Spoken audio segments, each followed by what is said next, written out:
বন্ধুগণ, কেমন আছেন আপনারা সবাই? আশা করি ভালো আছেন। আজকে আমি একটা দুর্দান্ত সুস্বাদু একটা হালকা লাইট খাওয়া রান্না করব, দেখতে থাকুন।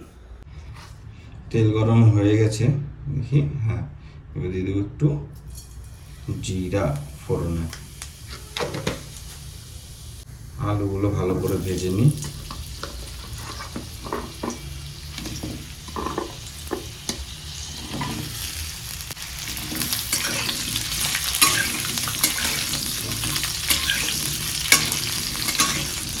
যতক্ষণে আলু ভাজা হচ্ছে ততক্ষণে আমি অন্য যে কাজটা আছে সেই কাজটা কমপ্লিট করে নিই।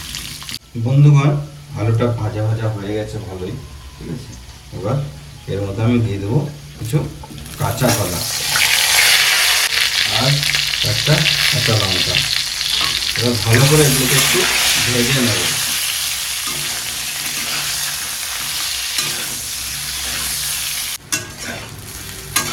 কাঁচা কলা আর আলু ভালো মতন ভাজা হয়ে গেছে। এর মধ্যে এখন একটু মশলা দিয়ে দেব।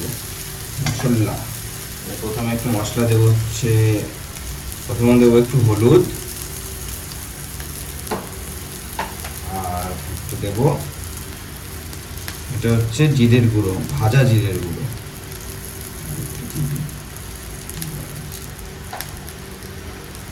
ভেজে নিই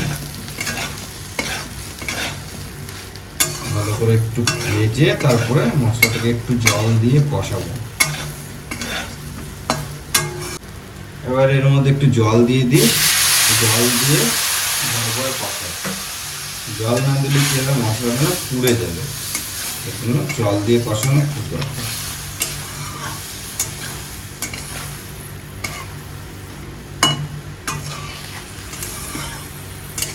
একটু স্বাদ মতন লবণ দিয়ে দিই।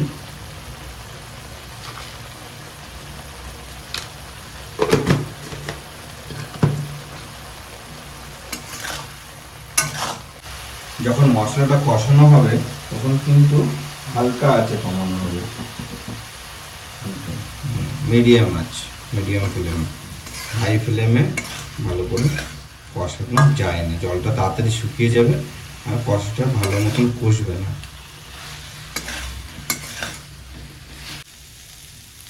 বেশ সুন্দর করে কষে গেছে আর কড়াইতে লেগে লেগেও আসছে মশলাটা। এবার এর মধ্যে জল দিয়ে দেবো, একদম জমে যাবে। ভালো করে জলটা আর একটু বেশি করে জলটা দিয়ে দিই। এবার হাই ফ্লেম করে দিন। হাই ফ্লেম করে দিলে ভালো করে ফুটুক এবার। কিন্তু তার আগে আর একটা জিনিস করতে হবে, না হলে তো জমবে না। তার আগে আমি এর মধ্যে দিয়ে দেব 4 টুকরো মাছ।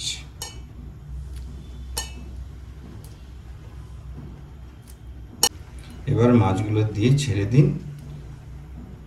এবার মাছগুলো দিয়ে রেখে দিচ্ছি ভালো করে, ঝোলটা ফুটুক, ভালো করে ফোটা অবধি থাকবে।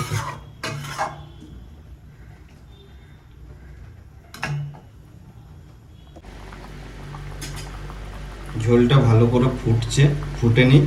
ভালো করে ঝোল ফোটা হয়ে গেলে তারপরে ঝোলটাকে, মাছের ঝোল, কাঁচা কলা আলু দিয়ে মাছের ঝোল নামিয়ে নেব। বন্ধুগণ, এদিকে আমি আর একটা খাবার রান্না করছি। এটাও দুর্দান্ত সুস্বাদু একটা খাবার, আপনি দেখতে থাকুন, খুব ভালো লাগবে।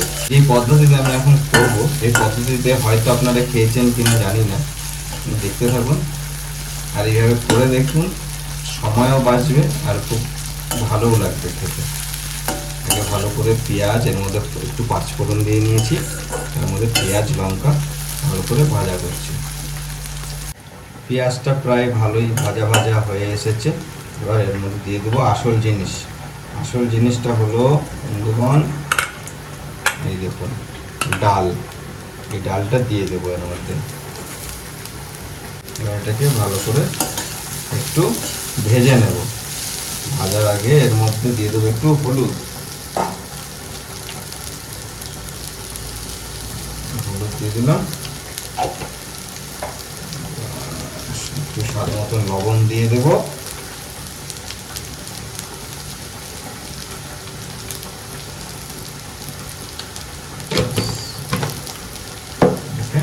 ভালো করে ভেজে নিই।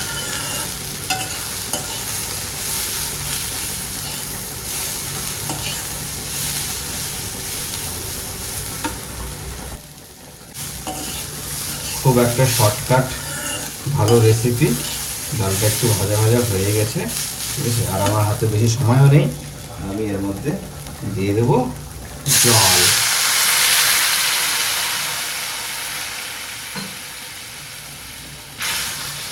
আপনাদের কাছেও যদি বেশি হাতে সময় না থাকে তাহলে তাড়াতাড়ি করে এইভাবে রান্না করতে পারবেন। যেহেতু আমি অফিস যাব, সেহেতু আমি এটাকে জল দিয়ে হালকা লো ফ্লেমে করে দেবো, আর আমি স্নানে চলে যাব। তাহলে এটাও হয়ে যাবে, আমার স্নানও হয়ে যাবে।